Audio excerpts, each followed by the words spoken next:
जय श्री कृष्ण मित्रों, आज આપણે સાંભળીશું સામા પાંચમની વાર્તા।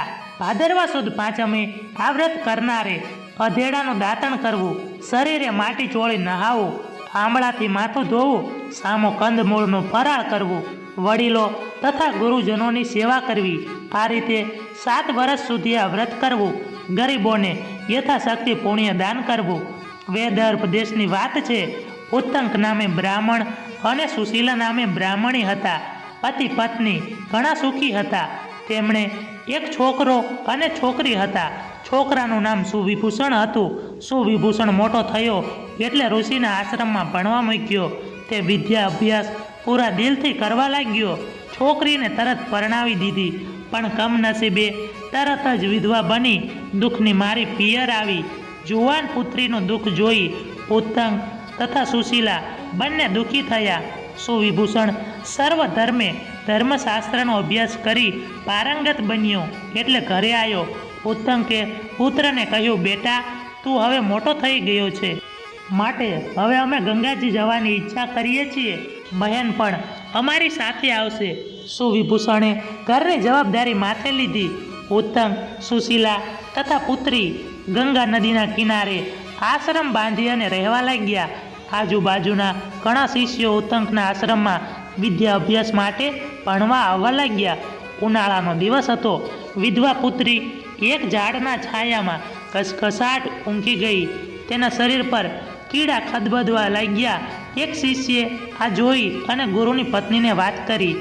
માતાજી, બહેનના શરીરે રોગ થયો છે, એનું દુઃખ જોયું જાય નહીં તેવું હતું। દીકરીને ઉપાડી આશ્રમમાં લાવી અને પતિને કહેવા લાગી, આવી ગુણિયલ પુત્રીએ એવા શા પાપ કર્યા હશે કે દીકરીના શરીરમાં કીડા પડ્યા છે? એકાએક આ શું થઈ ગયું? સુશીલા તો ધ્રુસકે રડવા લાગી। ચિત્ત સ્વસ્થ કરી શાંત ચિત્તે ધ્યાન ધરી અને ઉત્તંકે જોયું તો દીકરીના પૂર્વજન્મમાં કાર્યો તેમાં જોવા મળ્યા। સુશીલાને કહે, આપની પુત્રી ખરેખર ગુણિયલ છે, પણ તેના પૂર્વજન્મના પાપ તેને નડે છે। પુત્રી 7મે ભવે બ્રાહ્મણી હતી ત્યારે તે રજસ્વલા ઋતુ ધર્મવાળી હતી, છતાં વાસણ કુસણ ઘર વખરી બધાયને અડકતી હતી। તે ધર્મ ચૂકી હતી, એના પાપે એને આવી દશા છે। બીજી છોકરીઓ જ્યારે ઋષિ પંચમી હામા પાંચમના વ્રત કરતી ત્યારે આ દીકરી ઠેકડી ઉડાડતી અને તે પાપે આજે વિધવા થઈ છે। હે પ્રિય સુશીલા, જે પોતાનો ધર્મ ચૂકે છે તથા બીજાની ધર્મ ભાવનાને દુભવે છે, તેમની આવી આકરી જ દશા થાય છે। સુશીલા કહે, હે નાથ, જેની ઠેકડી કરતા પુત્રીની આવી દશા આવે, ભાદરવા સુદ પાંચમનો દિવસ આવે તે ઋષિ પંચમી અથવા સામા પાંચમ કહેવાય। આ દિવસે સવારે નાહી ધોઈ ઘીનો દીવો કરવો।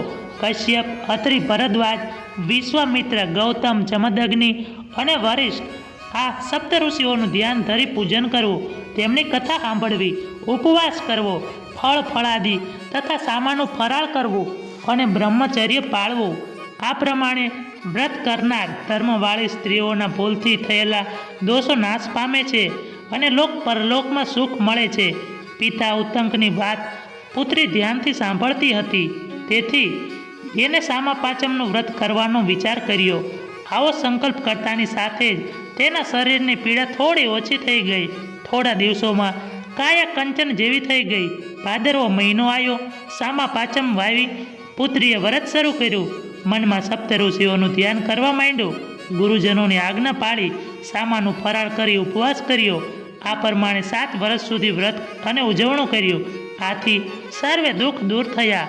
આમ સામા પાંચમનું વ્રત એને ફળ્યું। મિત્રો, વિડીયો પસંદ આવ્યો હોય તો વિડીયોને લાઈક કરી ચેનલને સબસ્ક્રાઈબ કરવાનું ભૂલશો નહીં।